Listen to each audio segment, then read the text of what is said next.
ഈ യുവാവ് മന്ത്രശക്തി ഉപയോഗിച്ച് പെൺകുട്ടിയുടെ സ്വപ്നത്തിലേക്ക് കടന്നു കയറുന്നു. സ്വപ്നത്തിലെത്തിയ യുവാവ് അവളോട് വിചിത്രമായ കാര്യങ്ങളാണ് ചെയ്തു കൂട്ടിയത്. ഇങ്ങനെ ഒരു വിചിത്രമായ സ്വപ്നം കണ്ടെഴുന്നേറ്റ പെൺകുട്ടിയാകെ ആശയക്കുഴപ്പത്തിലാവുന്നു. ആദ്യം അവൾ അതിനത്ര ശ്രദ്ധ കൊടുത്തില്ലെങ്കിലും പിന്നീട് അവൾ ഗർഭിണിയാണെന്നുള്ള വിവരം ഞെട്ടലോടെ അവൾ കണ്ടെത്തുന്നുണ്ട്. തന്റെ വയറ്റിലുള്ള കുട്ടിയുടെ അച്ഛൻ ആരാണെന്നുള്ള വിവരം പോലും ആ പെൺകുട്ടിക്ക് അറിയില്ലായിരുന്നു. ഒരു ദിവസം പെൺകുട്ടി യാദൃശികമായി അവൾ സ്വപ്നത്തിൽ കണ്ട യുവാവിനെ അവളുടെ വീട്ടിൽ വെച്ച് കാണുന്നുണ്ട്. ആ യുവാവിന്റെ അമ്മയാണ് അവളുടെ അച്ഛൻ രണ്ടാമതായി വിവാഹം കഴിക്കാൻ പോകുന്നത്. അവരെല്ലാരും കൂടി ഡിന്നർ കഴിച്ചുകൊണ്ടിരിക്കുന്ന സമയത്ത് പെൺകുട്ടിക്ക് ഒരു ബോയ് ഫ്രണ്ട് ഉണ്ടെന്നുള്ള വിവരം ആ യുവാവ് ഞെട്ടലോടെയാണ് മനസ്സിലാക്കിയത്. പെൺകുട്ടിയുടെ ബോയ് ഫ്രണ്ടിനെ കുറിച്ച് ഓർത്തപ്പോൾ ആ യുവാവിന് എന്തെന്നില്ലാത്ത അസൂയ തോന്നുന്നു. ഈ യുവാവ് പെൺകുട്ടിയുമായി 10 വർഷമായി രഹസ്യമായി പ്രണയത്തിലായിരുന്നു. 10 വർഷങ്ങൾക്ക് മുമ്പ് അവനൊരു ചെറിയ കുട്ടിയായിരുന്ന സമയത്ത് മാജിക് ചെയ്തുകൊണ്ടിരിക്കുമ്പോൾ അവനൊരു ചെറിയ പിഴവ് സംഭവിക്കുന്നു. അങ്ങനെ കുറച്ച് കുട്ടികൾ ചേർന്ന് അവനെ ഉപദ്രവിക്കാൻ തുടങ്ങുന്ന സമയത്ത് പെൺകുട്ടിയാണ് ആ യുവാവിനെ രക്ഷിക്കുന്നത്.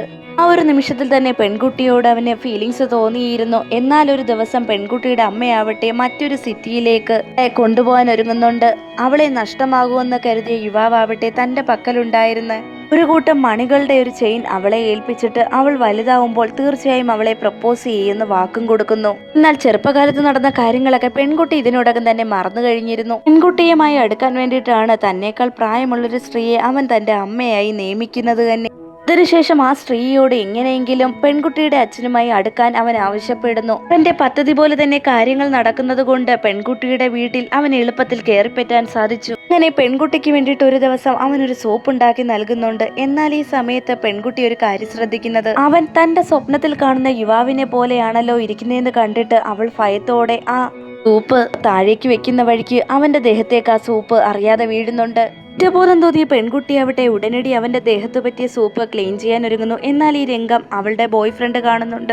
അവർ എത്ര ക്ലോസ് ആയിട്ടാ ഇടപഴകുന്നതെന്ന് കണ്ടിട്ട് ദേഷ്യം വന്ന ബോയ് ഫ്രണ്ട് ആവട്ടെ ആ യുവാവിനെ പിടിച്ച് തല്ലുന്നുണ്ട്. പക്ഷെ യുവാവട്ടെ ഈ അവസരം മുതലെടുത്ത് അവന്റെ ചെവിയുടെ അടുത്തേക്ക് ചെന്നിട്ട് പെൺകുട്ടി തന്റേത് മാത്രമാണെന്ന് അവനോട് പറയുന്നു. ബോയ് ഫ്രണ്ട് എന്തെങ്കിലും ഒന്ന് പ്രതികരിക്കുന്നതിന് മുമ്പ് തന്നെ ആ യുവാവട്ടെ തനിക്ക് ഒരുപാട് വേദനിക്കുന്നു എന്നുള്ള രീതിയിൽ പെൺകുട്ടിയുടെ അടുത്തേക്ക് നീങ്ങി നിൽക്കുന്നു. യുവാവിനെ ഇനിയും തന്റെ ബോയ് ഫ്രണ്ട് ഉപദ്രവിച്ചാലോ എന്ന് കരുതിക്കൊണ്ട് തന്നെ പെൺകുട്ടി അവനെ പ്രൊട്ടക്ട് ചെയ്യാനായും അവന്റെ മുൻപിലേക്ക് കയറി നിൽക്കുന്നു. അവനെ ഉപദ്രവിച്ചാൽ പെൺകുട്ടി ബോയ് ഫ്രണ്ടിനോട് ഒരുപാട് ദേഷ്യപ്പെടുകയും വീട്ടിൽ നിന്ന് പുറത്തേക്ക് പോകാനും അവനോട് പറയുന്നുണ്ട്. അവള് ഭയങ്കര ദേഷ്യത്തിലാണെന്ന് കണ്ട ബോയ് ഫ്രണ്ട് ആവട്ടെ അവളെ ശാന്തയാക്കാൻ വേണ്ടി റൊമാൻറ്റിക്കായി തന്നെ അവരുടെ എൻഗേജ്മെന്റ് ഉടനടി നടക്കാൻ പോവുകയാണെന്ന് പറയുന്നു. അവർ ഇരുവരുടെ സംസാരം തടസ്സപ്പെടുത്താനായി ദേഷ്യം വന്ന യുവാവട്ടെ മാജിക് ഉപയോഗിച്ച് അടുത്തുണ്ടായിരുന്ന ഒരു ഗ്ലാസ് തട്ടി താഴേക്കിട്ട് പൊട്ടിക്കുന്നു. ബോയ് ഫ്രണ്ട് ആവട്ടെ ദേഷ്യത്തോടെ അവനെ ഒന്ന് നോക്കിയിട്ട് അവിടെ നിന്ന് പോകുന്നുണ്ട്. അവളാവട്ടെ അവനെ പിന്തുടർന്ന് അവന്റെ പുറകെ പോകുന്നുണ്ട്. പക്ഷെ അവളുടെ ബോയ് ഫ്രണ്ടിനെ അങ്ങനെയൊന്നും വെറുതെ വിടാൻ അവൻ തയ്യാറല്ലായിരുന്നു. മന്ത്രശക്തി ഉപയോഗിച്ച് അവൻ വലിയൊരു പാമ്പിനെ അങ്ങോട്ടേക്ക് വിളിച്ചു വരുത്തുന്നു.